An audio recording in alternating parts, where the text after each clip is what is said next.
രാവിലെ തന്നെ ഒരു ചായ കുടിക്കാൻ എത്തിയതാണ്. കടയിലെത്തുമ്പോൾ കടക്കാർക്കൊക്കെ പറയാനുള്ളത് ഈ പാചകവാതക പ്രതിസന്ധിയാണ്. അത് സംസ്ഥാനത്തെ കണക്ക് നോക്കുമ്പോൾ 80% കടകളാണ് ഭാഗികമായി പൂട്ടിയിട്ടുള്ളത് എന്നുള്ളതാണ്. അതുപോലെ തലസ്ഥാനത്തും 40% കടകൾ പൂട്ടിക്കഴിഞ്ഞു. അവിടെ അവർക്ക് ഗ്യാസ് സിലിണ്ടർ കിട്ടാനില്ല, അതുകൊണ്ട് പ്രവർത്തിക്കാൻ കഴിയില്ല എന്നുള്ളതാണ് പറയുന്നത്. ഇപ്പോൾ ദൃശ്യങ്ങളിൽ കാണുന്നത് ശാസ്തമംഗലത്തെ ഒരു ചായക്കടയാണ്. ചായക്കടയിലടക്കം ഇതിന്റെ പ്രവർത്തനമടക്കം വലിയ രീതിയിൽ ബാധിച്ചിട്ടുണ്ട്. ഇപ്പോൾ നല്ല തിരക്ക് കാണാനുണ്ട്, കാരണം പല കടകളുമില്ല. അതുകൊണ്ട് അന്വേഷിച്ച് ഈ കടകളിലേക്ക് എത്തുന്ന ആളുകളടക്കമുണ്ട്. പക്ഷേ ഇവിടെ നിന്നും ജീവനക്കാർ പറയുന്നത് അവർക്ക് ഇനി എത്ര ദിവസങ്ങൾ മുന്നോട്ട് പോകാൻ കഴിയുമെന്ന് അറിയില്ല എന്നുള്ളതാണ്. അതുപോലെ ഗ്യാസിന് വലിയ പ്രതിസന്ധിയുണ്ട്. പുക അടുപ്പൊന്നും ഉപയോഗിക്കാൻ പറ്റുന്ന ഒരു സ്ഥല സൗകര്യം ഇവിടെ ഇല്ല എന്നുള്ള കാര്യം കൂടി ഇവിടെ പറയുന്നുണ്ട്. ചേട്ടാ, ഗ്യാസ് വലിയ പ്രതിസന്ധിയാണോ?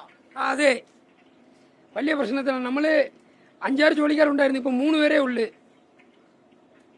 ഇപ്പൊ മണിക്കൂർ കുറച്ച്.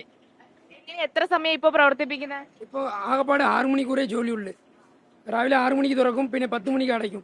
പിന്നെ അത് കഴിഞ്ഞാൽ വൈകിട്ട് 3 മണിക്ക് തുറക്കും, 6 മണിക്ക് അടയ്ക്കും. വലിയ നഷ്ടം സംഭവിക്കുന്നില്ലേ? ഭയങ്കര സംഭവം തന്നെ. വിറകെടുപ്പ് ആക്കാൻ പറ്റുന്നുണ്ടോ? അതിനുള്ള സൗകര്യം ഇവിടെ ഇല്ല. ഇത്രേ ഉള്ളു സ്പേസ്.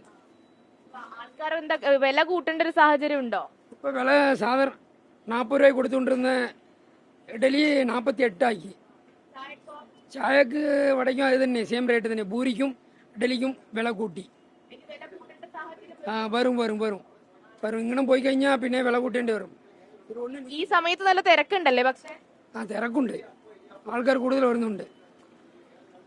അങ്ങനെ തന്നെയാണ് ഈ കടക്കാർക്കൊക്കെ പറയാനുള്ളത്. അവരുടെ പ്രതിസന്ധിയാണ്. ഇങ്ങനെ സമയമൊക്കെ വെട്ടിക്കുറക്കുമ്പോൾ അവർക്ക് വലിയ നഷ്ടമുണ്ടാകുന്നു എന്നുള്ള കാര്യം പറയുന്നുണ്ട്. അതുപോലെ തന്നെ അവർ പറയുന്ന മറ്റൊരു കാര്യം എന്ന് പറയുന്നത് ഇവിടെ സൗകര്യമില്ല, വിറകടുപ്പിലേക്ക് മാറ്റാനുള്ള ഒരു സൗകര്യമില്ല. കൂടാതെ വലിയ സാമ്പത്തിക നഷ്ടം ഇവർക്കുണ്ടാകുന്നു. ഇനി എത്ര നാൾ ഇങ്ങനെ തുടരേണ്ടി വരുമെന്നുള്ള കാര്യമാണ് കടക്കാർ ചോദിക്കുന്നത്. അത് ഒരാളുടെയോ രണ്ടാളുടെയോ ഒരു പ്രശ്നമല്ല, മറിച്ച് അത് തലസ്ഥാനത്തെയും സംസ്ഥാനത്തെയും എല്ലാ കടകളിലും ഇതേ പാചകവാതക പ്രതിസന്ധി നിലനിൽക്കുന്നു എന്നുള്ളത് തന്നെയാണ് ഇതിന്റെ ഒരു ഗുരുതര സ്വഭാവം വ്യക്തമാക്കുകയും ചെയ്യുന്നത്.